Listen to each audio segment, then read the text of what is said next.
Assalamualaikum warahmatullahi wabarakatuh. Sebelumnya perkenalkan, kami dari kelompok 4 yaitu Co-Cultural Theory yang akan menjelaskan tentang teori kebudayaan. Sebelumnya saya akan memperkenalkan anggota kelompok saya. Saya sendiri, Gading Oktorio Hermaya, lalu ada Maria Tera, lalu ada Koirunisa Zahra, lalu ada Devi Yulia, lalu ada Fadila Husna, dan ada Atifa Azhara. Materi pertama akan disampaikan oleh teman saya.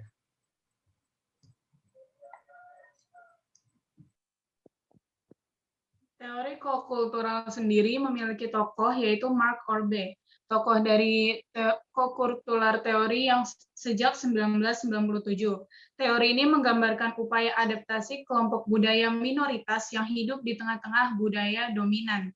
Orbe mengistilahkan sebagai budaya kokultural penggunaan istilah tersebut yakni guna menyampaikan gagasan bahwa tidak ada budaya yang secara inheren lebih unggul daripada budaya lainnya. Selanjutnya akan dijelaskan oleh teman saya.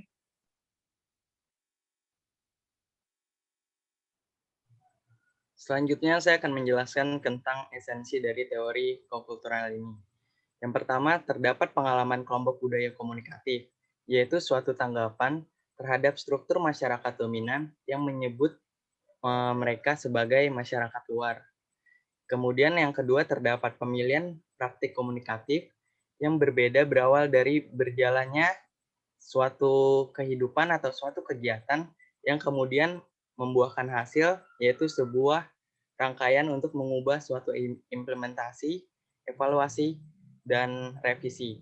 Kemudian terdapat praktik komunikatif yang dipilih dan digunakan karena alasan yang bervariasi, di antaranya yaitu anggota kelompok budaya yang selalu bersama.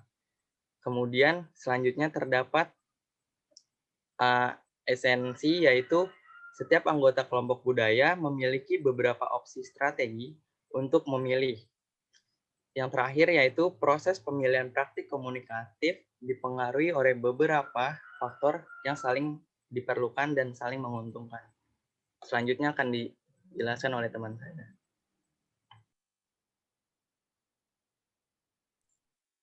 Baik, selanjutnya saya akan menjelaskan tentang asumsi dasar dari teori kokultural.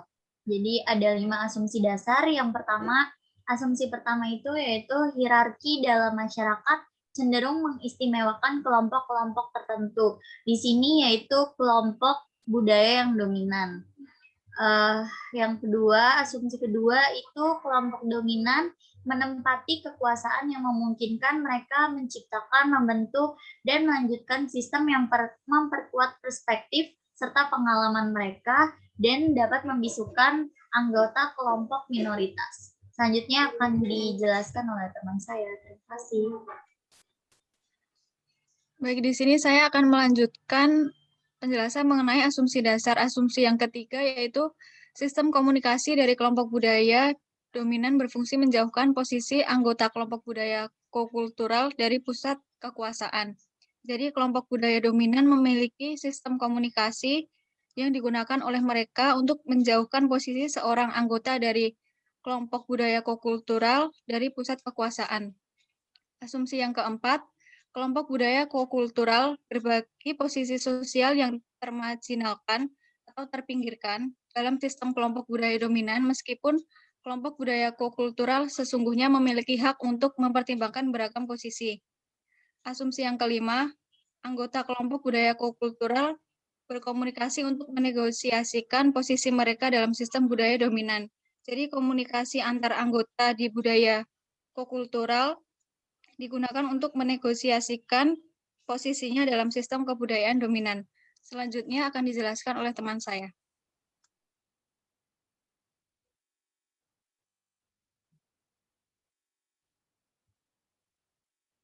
Baik, untuk yang kelima ada konsep yaitu teori kokultural. Nah, teori kokultural adalah kerangka kerja yang dirancang untuk memberikan wawasan tentang perilaku komunikasi individu dengan sedikit kekuatan sosial. Nah, teori ini tuh menjelaskan bagaimana orang dalam kelompok tersebut itu melewati atau menghilangkan stereotip. Nah, teori ini berfokus pada bagaimana budaya dan kekuasaan mempengaruhi komunikasi. Teori ini berfokus pada berbagai segmen masyarakat yang secara tradisional digambarkan sebagai bagian dari kelompok subkultural dan atau minoritas. Selanjutnya.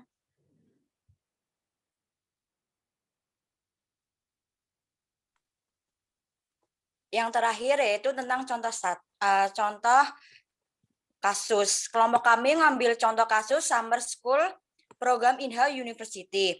Adanya program Summer School yang dilaksanakan INHA University Korea Selatan yang diikuti oleh mahasiswa dari berbagai negara termasuk Indonesia. Selain bertemu dengan teman baru sesama dari Indonesia dengan latar belakang budaya yang berbeda, peserta juga bertemu dengan mahasiswa dari berbagai negara lain yang sangat berbeda budayanya. Terlebih, peserta juga harus menghadapi perbedaan budaya dan bahasa dengan masyarakat asli Korea Selatan. Meskipun program Summer School ini hanya berlangsung kurang dari 1 bulan, namun proses adaptasi tetap dibutuhkan. Mengapa demikian? Karena mahasiswa peserta Summer School juga harus berinteraksi dengan banyak orang yang berbeda latar belakang budaya dengan mereka. Nah, kebanyakan orang Korea ini kurang menguasai bahasa Inggris, sehingga pendatang yang harus beradaptasi untuk mengetahui dan memahami bahasa mereka. Dalam contoh ini, teori kultural digunakan oleh para peserta untuk menyampaikan usulan-usulannya dan pendapatnya kepada masyarakat budaya setempat, yaitu Korea. Hal ini terutama terjadi di kampus dan asrama dan dapat terjadi juga karena penyelenggara Summer School meminta masukan dari para peserta untuk kemajuan dan perbaikan program Summer School di tahun-tahun berikutnya. Dalam program ini, interaksi antara kelompok kokultural, yaitu peserta Summer School, dengan kelompok dominan, yaitu orang Korea, terjalin dengan baik karena berusaha saling memahami satu sama lain. Demikian presentasi dari kelompok kami. Apabila ada kesalahan, kami mohon maaf. Apakah ada pertanyaan? Terima kasih.